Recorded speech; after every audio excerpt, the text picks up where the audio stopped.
Retour à question d'actualité sur les ondes de Radio VM en compagnie de Jean-Philippe Trottier. Les avis divergent sur la nature du Québec. Selon certains, nous sommes un peuple normalisé à la fine pointe du progrès social et écologique. D'autres disent à l'inverse que nous serions toujours nés pour un petit pain. D'autres encore redoutent que nous ne devions revenir à une forme de survivance après une révolution tranquille à moitié aboutie. Un jeune sociologue s'est proposé de faire le point et de proposer donc à nous aussi des pistes originales. Il s'appelle Alexis Tétrault et vient de signer chez VLB Éditeur un essai intitulé « La nation qui n'allait pas de soi », sous-titre « La mythologie politique de la vulnérabilité du Québec ». Le point avec Pierre Norris, étudiante à la maîtrise en sciences politiques à l'UQAM et chroniqueur à cette émission tous les deux jeudis. Bonjour Pierre. Bonjour. C'est un énorme titre qui est extrêmement alléchant, La nation qui n'allait pas de soi, la mythologie politique de la vulnérabilité du Québec. C'est du Guy Corneau appliqué à la politique? En tout cas, je ne sais pas ce que c'est, mais en tout cas, il m'a semblé en le lisant que c'était un très grand livre. Je pense que c'est un livre important qui est paru ce printemps. On peut peut-être commencer par présenter brièvement Alexis Tétrault. Alexis Tétrault, il est en ce moment candidat au doctorat en sociologie. Et son livre, c'est son mémoire de maîtrise en sociologie, rédigé sous la direction de Jacques Beauchemin.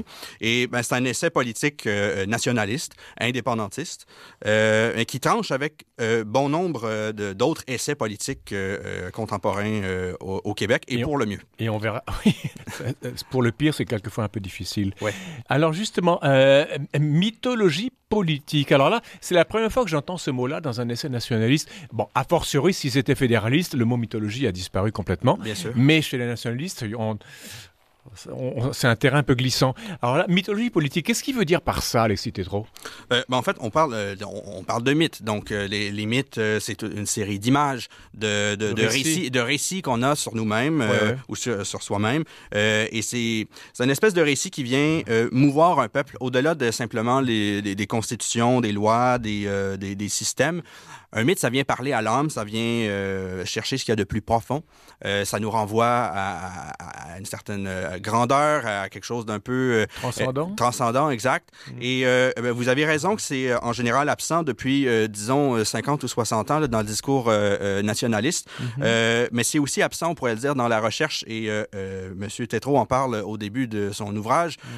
C'est assez rare qu'on voit maintenant des sociologues, des historiens, des politologues, des philosophes se pencher sur la mythologie politique. Ça fait catholique, ça fait cutéreux, ça fait plate, ça fait gnochon, etc. Malheureusement. En effet, malheureusement, oui, parce que je pense que c'est quand même porteur de quelque chose. Les mythes qu'un peuple entretient, je pense que ça en dit quand même énormément sur le peuple lui-même, mais ça en dit aussi beaucoup sur la capacité du peuple en question de se mobiliser puis de se sentir comme s'il formait un espèce de monde commun, là, uni par la mémoire et par le destin aussi. Par quelque chose qui vaudrait la peine qu'on se sacrifie pour elle et qu'on puisse même mourir? Tout à fait, oui, je pense que oui. Le seul mythe dont j'entends parler ici, c'est la grande noirceur créée par des baby boomers et toute la gang, si vous voulez, d'après 60. Alexis Tétrault va un peu plus loin, un peu plus profond, non? Tout à fait, oui. D'ailleurs, il va relativiser le mythe de la grande noirceur. Il est d'ailleurs pas le premier à le faire. Là. Ça fait quand même un bon nombre d'années là, que beaucoup d'historiens ont montré que la grande noirceur, il faut en prendre et en laisser. Là. Oui, mais ce dont parle Alexis Tétrault, en fait, la thèse qu'il va avancer, c'est que le Québec, ou disons, avant 60, le Canada français, c'est traversé depuis au moins 1840, peut-être même depuis toujours, par un mythe de la vulnérabilité. Donc, le Québec, le Canada français serait constamment menacé de disparaître, menacé d'être assimilé. En 1700? Oui, on pourra y revenir, mais oui, il y avait un danger constant sur la Nouvelle-France, même avant la conquête. D'accord. Mais alors, vous parlez de 1840, c'est l'acte d'union, c'est ça? L'acte d'union, la suite des rébellions patriotes qui ont échoué en 37-38.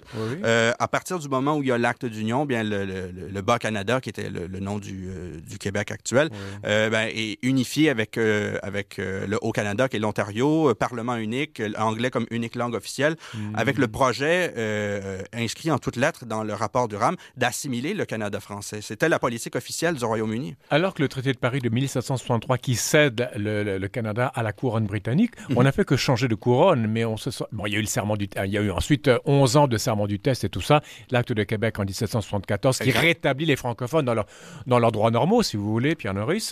Je veux dire, cette vulnérabilité vraiment a été cristallisée en 1840. C'est là qu'on s'est rendu compte qu'on était piégé? Oui, c'est à tout le moins la thèse avancée par Alexis Tétrault, mais je partage cette thèse. Oui, à partir de 1840, on sent que là, il y a vraiment une menace. Avant ça, il y a eu l'acte de Québec, comme vous l'avez dit. Il y a eu l'acte constitutionnel qui nous a donné une assemblée législative. En 1791? Exactement. Les Canadiens français avaient encore conscience de la possibilité pour eux de se battre pour leurs droits. Exactement. À partir de 1840, il y a vraiment une menace constante vers la disparition. Arrive l'Église, arrive Ignace Bourget, deuxième évêque de Montréal, et qui compense par une grandiosité catholique, un ultramontanisme absolument beaucoup plus... On est plus papiste que les papes. Exact. Okay. Et ce que dit Tétrault, c'est que ce mythe-là de la vulnérabilité a permis à la nation canadienne-française ou québécoise de perdurer, de s'affirmer, de résister. Et par contre, depuis les 60 dernières années, on aurait remplacé le mythe de la vulnérabilité par un mythe de la normalisation et ce serait venu en fait fragiliser notre nation qui se croit naïvement en sécurité alors qu'elle n'a pas fait son indépendance. Alors justement, la vulnérabilité, Pierre Norris, ce n'est pas la faiblesse, ce n'est pas la moumounerie, c'est pas la... Qu'est-ce que c'est sous la plume de Alexis Tétrault? En fait, ce que vous l'avez dit, ce que c'est pas, c'est la faiblesse. En effet, quand on parle de vulnérable, c'est pas le fait d'être faible, de se plaindre. Être vulnérable, c'est le fait de prendre conscience qu'un jour on va disparaître ou qu'on peut disparaître plus tôt que ce qu'on le voudrait. C'est le fait de prendre conscience qu'on est peut-être plus petit que d'autres. Il y a d'autres forces autour de nous qui sont plus puissantes. Et en fait, le mythe de la vulnérabilité, c'est pas un appel à se plaindre, c'est un appel à résister et à rester éveillé constamment. On est trop faible pour se permettre d'être faible? Exactement. C'est ça? Oui, tout à fait. Est-ce qu'il y a des théoriciens de ça dans ce... J'imagine qu'Alexis Tétrault fait un peu l'archéologie des penseurs de ça? Oui, tout à fait. Qui se distingue dans ce courant?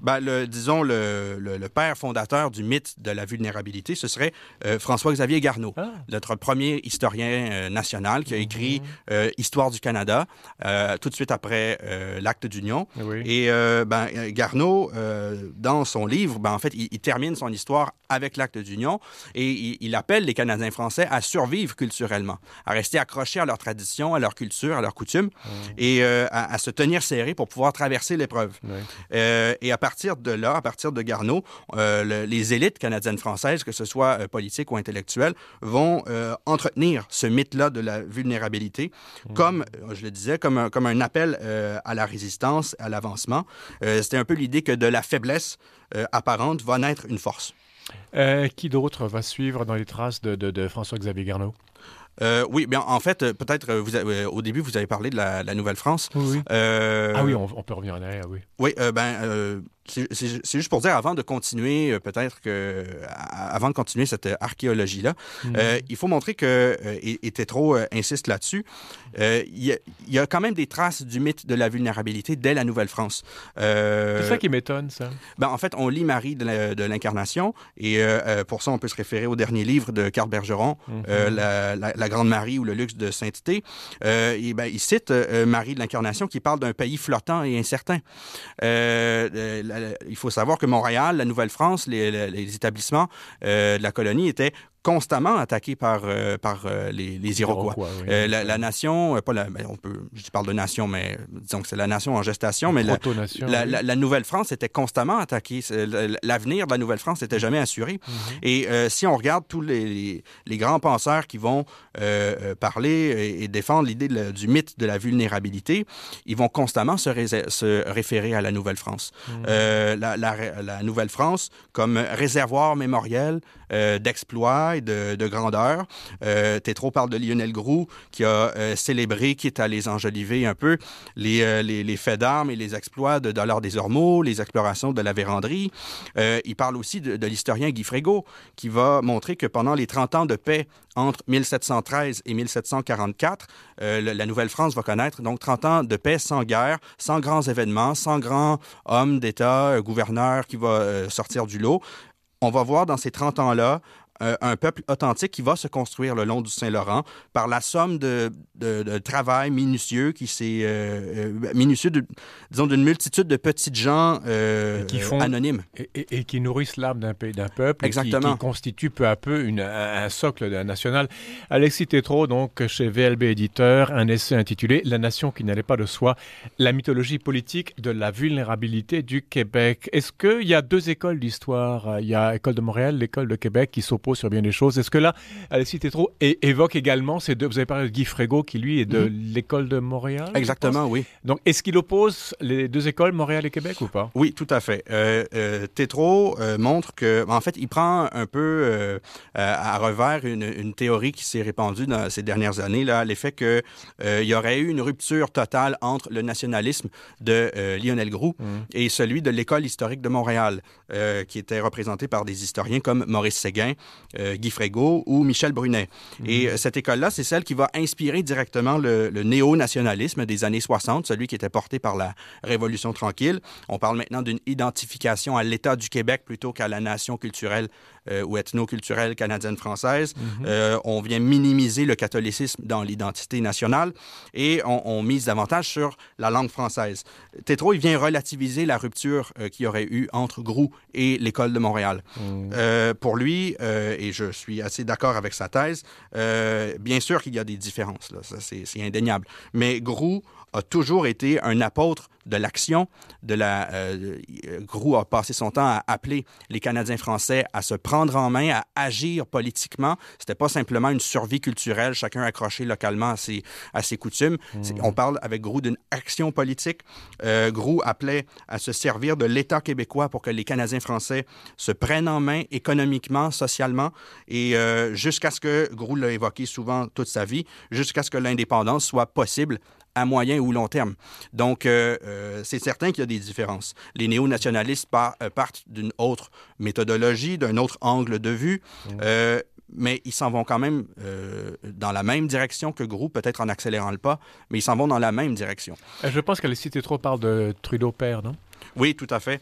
Il va réussir à raccrocher Trudeau à une autre école d'interprétation qui, elle, était bel et bien en rupture avec le mythe de la vulnérabilité. Et qui était derrière ça et qu'est-ce qu'il racontait? Ben, on parle de l'École historique de Québec. Ce sont des historiens comme Fernand Ouellette, Marcel Trudel ou Jean Hamelin. Ces historiens-là vont considérer le Canada français comme étant arriéré, poussiéreux, pris dans ses traditions, coupé de l'avancement de la modernité. L'École de Montréal montrait que si le Québec, le Canada français avait de nombreuses difficultés économiques, entre autres, c'est parce qu'il était soumis aux conquérants anglais qui s'étaient accaparés les structures de pouvoir. L'École de Québec dit que non, les problèmes du Canada français se trouvent dans le Canada français lui-même qui est trop arriéré face au reste de l'Amérique du Nord. Alexis Tétreault, donc, La nation qui n'allait pas de soi, la mythologie politique de la vulnérabilité. Vulnérabilité, quel titre! Du Québec, chez VLB Éditeur. Pierre Norris, alors, la vulnérabilité chez Alexis Tétreault n'est pas un signe de faiblesse, mais plutôt une vision réaliste de notre situation en Amérique du Nord et le ferment d'un élan, d'une force, d'un courage, d'une propulsion. On vit depuis 60 ans dans le jovialisme de la Révolution tranquille, baby boom, confortable, État maman, enfin bref, un État qui intervient partout et qui sécurise tout ce monde-là. Ça, c'est un ferment de risque?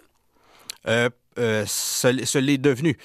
Tétreault est quand même assez nuancé par rapport à la Révolution tranquille. Oui. Il est défenseur d'une bonne partie de ce qui a été fait par les révolutionnaires tranquilles. Sans quoi lui-même ne serait pas là. Tout à fait. Disons, ce que Tétreault va montrer, c'est que la Révolution tranquille, elle a été influencée par les deux écoles dont on vient de parler, Québec et Montréal. Par Montréal et par Québec. Les gouvernements successifs de Jean Lesage, Daniel Johnson, une, Robert Bourassa, René Lévesque, ils étaient tous de partis différents, ils l'ont tous fait à leur manière et à un degré ou à un autre, mais ils ont tous fait avancer le désir d'autonomie nationale, qui était un peu la suite logique du mythe de la vulnérabilité, pour s'en sortir un jour. Donc, sous cet angle-là, je pense qu'il faut voir, comme le dit Tétrault, la nationalisation de l'hydroélectricité avec Hydro-Québec, la Caisse de dépôt et placement, pour donner aux Canadiens français un contrôle sur leur économie en concentrant leur épargne. Ou encore la charte de la langue française qui est venue pérenniser, ou en tout cas essayer de pérenniser la langue française. Ouais. Mais la Révolution tranquille, donc si on le voit sous cet angle-là, là, on est vraiment dans un contexte, dans un angle national, qui essaie qui s'inscrit dans la logique du mythe de la vulnérabilité. Mais la Révolution tranquille, et c'est là-dessus que Tétrault est peut-être plus critique ou plus nuancé, c'est que la Révolution tranquille, c'est aussi tournée contre le vieux Canada français en lui-même. Elle visait aussi à moderniser le Québec, à le mettre au goût du jour, à le normaliser. Voilà. Et ça n'a pas seulement été le fait de fédéralistes comme Pierre Trudeau, même s'il a participé à ça. Oui, ça a aussi été le fait de nombreux souverainistes, notamment, et Tétrault en parle longuement, de l'historien Gérard Bouchard, qui a beaucoup contribué à ce phénomène-là, à montrer que le Québec est une société neuve, américaine et non pas franco-catholique. Elle était un peu prise dans ses travers. Et là, le Québec, avec la Révolution tranquille, c'est l'occasion d'un recommencement. On repart à neuf. Il faut faire une nouvelle société. Donc, beaucoup de souverainistes ont aussi contribué à cette vision-là. Est-ce qu'Alexis Tétrault parle de la loi 21? Oui, il en parle. Tétrault est un partisan de la loi 21. Mais il voit quand même que cette loi-là, elle est quand même un bon exemple de la normalisation qui s'est opérée au Québec. La normalisation du Québec aux yeux des Québécois. Parce que ce que Tétrault dit, c'est que la Révolution tranquille, malgré son apport national, en fait, avec la Révolution tranquille, le Québec a échoué son indépendance, mais c'est normalisé. Les Québécois se comportent comme s'ils étaient un peuple normal, abouti, exemplaire, un peu semblable à tout ce qui se fait ailleurs en Occident. Ce qui induit une certaine paresse, une certaine fuite. Exactement. Et la loi 21, ce que Tétrault dit, c'est que autant chez ses défenseurs que chez ses opposants, elle est présentée comme une loi normale, faite dans un peuple abouti et majoritaire chez lui. Que l'on peut insulter en disant qu'ils sont nazis et oppresseurs. Exactement. Ou que l'on peut féliciter et dire, voilà, nous faisons partie du Conseil des Nations civilisées. Exactement. Donc, la loi 21, c'est une loi normale votée par une majorité démocratiquement chez elle, ou bien c'est une majorité qui oppresse les minorités chez elle. Dans un cas comme dans l'autre, on vient présenter la nation québécoise aujourd'hui comme une nation complètement aboutie. Alors que ce que cette vision-là oublie aujourd'hui, c'est que les Québécois francophones ne sont pas une majorité au Québec. Le Québec n'est pas une nation indépendante. Les francophones sont une minorité, une nation minoritaire et minorisée à l'échelle de l'Amérique du Nord. On est toujours dans une logique de rapport de force face au Canada anglais ou plus généralement face au pouvoir anglo-saxon, anglo-protestant.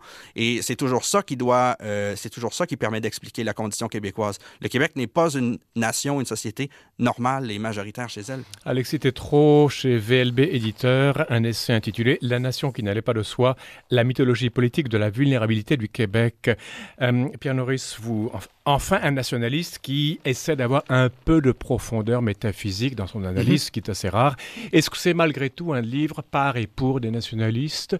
Est-ce qu'on s'adresse à des petites chapelles de gens tricotés serrés entre nous autres? Ou est-ce que c'est un livre qui est lisible par un étranger, un anglophone, quelqu'un qui pourrait même... Moi, je pense aux nouveaux venus qui veulent surtout devenir fédéralistes parce que c'est plus fort, c'est plus stable, c'est plus internationalisable et tout ça. Est-ce que c'est bien beau de parler de vulnérabilité du Canada français ou du Québec, mais est-ce qu'Alexis Tétrault est capable d'aller au-delà de ça et de creuser l'âme qui n'est ni perdante ni gagnante, mais qui serait un ferment d'unification de cette société fracturée? Est-ce que moi, j'arrive d'un pays étranger, je ne parle pas français, j'apprends, qu'est-ce qui, moi, me plairait dans ce livre-là et qu'est-ce que moi, j'aurais le droit de demander du peuple d'accueil? Et en quoi je me reconnaîtrais dans cette âme? C'est une excellente question parce que ce que réussit à montrer Tétrault, autant dans son livre que dans plusieurs entrevues qu'il a fait à la suite de son livre, c'est que, à la suite de la parution de son livre, c'est que le combat pour l'âme nationale, le combat pour l'enracinement, le combat pour la transcendance et pour pas qu'un peuple ce soit simplement une accumulation de personnes sur un territoire. Voilà. Ce combat-là, il est universel. Mais quel est le goût du Québec là-dedans, dans ce concert de combat universel? C'est que le Canada français s'inscrit dans le monde à travers sa particularité de petite nation nord-américaine qui résiste et qui peut puiser dans la Nouvelle-France, qui peut puiser dans son passé, qui résiste perpétuellement. C'est un peu ça. Et ce qui montre, en fait, c'est que le combat québécois, le combat canadien-français, c'est pas simplement le combat canadien-français en lui-même. On peut maintenant faire un parallèle avec l'ensemble des combats nationaux partout dans le monde, parce qu'aujourd'hui, toutes les nations sont menacées par la mondialisation, par l'intégration des marchés, l'intégration des États. Et les Canadiens français, les Québécois ont, disons, 250 ans, voire même 400 ans d'avance dans ce combat-là. Dernière question en 30 secondes, Pierre Norris. Est-ce que Alexis Tétrault parle du caractère et du courage de traverser tous les ratages historiques que nous avons subis ici depuis toutes ces années? Est-ce qu'il y a une conscience chez les nationalistes qu'il faut entreprendre cette démarche de deuil pour arriver à autre chose, ou ça, il occulte cette question? Oui, bien sûr. Je pense que c'est présent dans son ouvrage. Il ne s'agit pas de se plaindre, de passer son temps à se gratter le bobo sur les échecs passés, sur les exactions des Anglais. En effet, il faut montrer que ce qui a été perdu, c'est un réservoir de grandeur duquel il faut s'inspirer pour aller plus loin. Alexis Tétrault, La nation qui n'allait pas de soi, la mythologie politique de la vulnérabilité du Québec, paru chez VLB Éditeur. Pierre Norris, merci beaucoup pour ces propos. Merci à vous. À dans 2 semaines. À dans 2 semaines. Voilà, c'est la fin de l'émission. Demain, on va vous dresser le portrait de Sainte Madeleine-Sophie Bara. À la régie, Daniel Fortin. Ici Jean-Philippe Trottier qui vous dit merci et qui vous donne rendez-vous demain. Et entre-temps, vous invite à rester à l'antenne de Radio VM.